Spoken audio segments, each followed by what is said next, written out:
Bonjour à vous et merci de nous rejoindre pour ce point de l'actualité sur RTI 1.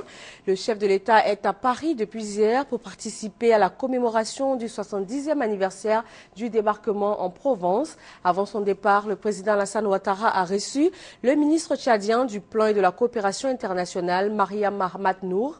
Les relations d'amitié entre la Côte d'Ivoire et le Tchad ont été évoquées.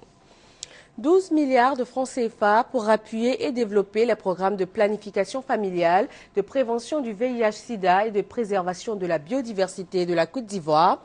Cette somme décaissée par l'Allemagne vient renforcer la coopération entre les deux pays. 300 enseignants-chercheurs à recruter pour réduire le déficit d'enseignement dans le supérieur, un manque évalué à près de 2500 enseignants. La première session de la Commission nationale de recrutement des enseignants du supérieur s'est ouverte hier à l'université Félix Houphouët-Boigny de Cocody. 517 candidatures recueillies vont être analysées. La ville de Mbayakro, dans le centre de la Côte d'Ivoire, connaît une agitation particulière. La cause, un conflit foncier qui a éclaté entre les populations. Le reportage de RTI Boaké. Kwadjo Kwasiko, village de la sous-préfecture de Mbayakro. Un conflit foncier qui met en opposition ce village à Zaounkro et ses alliés a entraîné des violences d'un autre âge. Conséquence, des biens pillés ou volés, des habitations détruites, les greniers brûlés, les enclos d'animaux défoncés et emportés, occasionnant la famine. On dénombre 141 victimes issues de 48 familles et qui sont sans abri. Le village s'est vidé de ses habitants à cause de la peur. On ne déplore heureusement pas de pertes en vie humaine, cependant les dégâts matériels sont très importants. À l'origine de cette barbarie sans nom, un conflit foncier qui date de 2009. Depuis on a commencé à planter notre VA, ça fait quelque chose de 3 ans. C'est aujourd'hui, quand le VA a reçu, ils sont venus derrière nous que la terre les appartient. Il nous est demandé de partager en 3 tiers, que le village de Kwadjo Kwasiko a 1 tiers et ses parents ont 2 tiers. Et c'est là, et je n'ai pas voulu. La version de la population de Zaounkro. Si les jeunes sont arrivés à là jusqu'à attaquer le village, c'est parce qu'à un moment donné, la jeunesse se sentait menacée. Lorsqu'on arrive à Mbayakro, la gendarmerie poursuit les jeunes et cherche à les attraper, les mettre en prison. Bientôt la visite du président de la République dans le IFU et les travailleurs en service pour la connexion du village au réseau électrique n'ont pas été épargnés. Je viens de trouver que tout le monde pleure ici. Tout le monde, chacun cherche à partir. On ne sait même pas, on devait trouver le village même vite.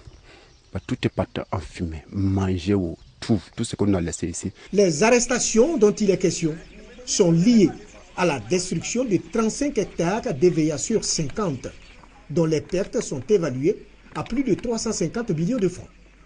Le préfet du département de Mbayakro appelle les populations en conflit au calme et à la patience. Les autorités sont saisies et elles vont trouver une solution à ce problème qui dure depuis 5 ans.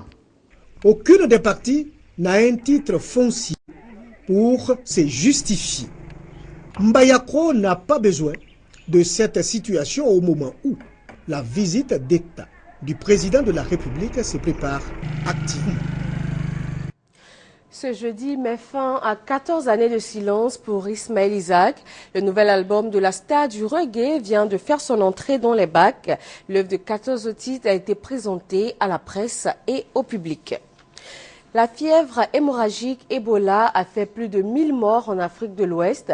Face à la situation dramatique, l'OMS a donné le feu vert pour l'utilisation de médicaments non homologués. En Sierra Leone, l'un des pays touchés par l'épidémie, la prise en charge des malades s'avère être très difficile. Face à la violence croissante des combats dans l'est de l'Ukraine, près de 300 000 civils ont fui vers la Russie. L'ensemble de la région est en proie à une importante crise humanitaire. Des milliers de personnes se trouvent privées d'accès à l'eau, à l'électricité et à des soins médicaux, surtout dans les villes de Donetsk et de Louhansk. La Russie a donc formé un convoi de près de 300 camions chargés, selon Moscou, de plus de 1800 tonnes d'aliments, de médicaments et de générateurs en route pour la région de Louhansk Minsk qui devrait bientôt les recevoir. Alors qu'elles refusaient jusqu'ici de laisser entrer le convoi, les autorités de Kiev ont réfléchi, elles ont revu leur position et se sont finalement dites prêtes à accepter sous certaines conditions. Voilà qui met fin à ce bref point de l'actualité. Je vous retrouve à 13h pour le journal sur RTI 1.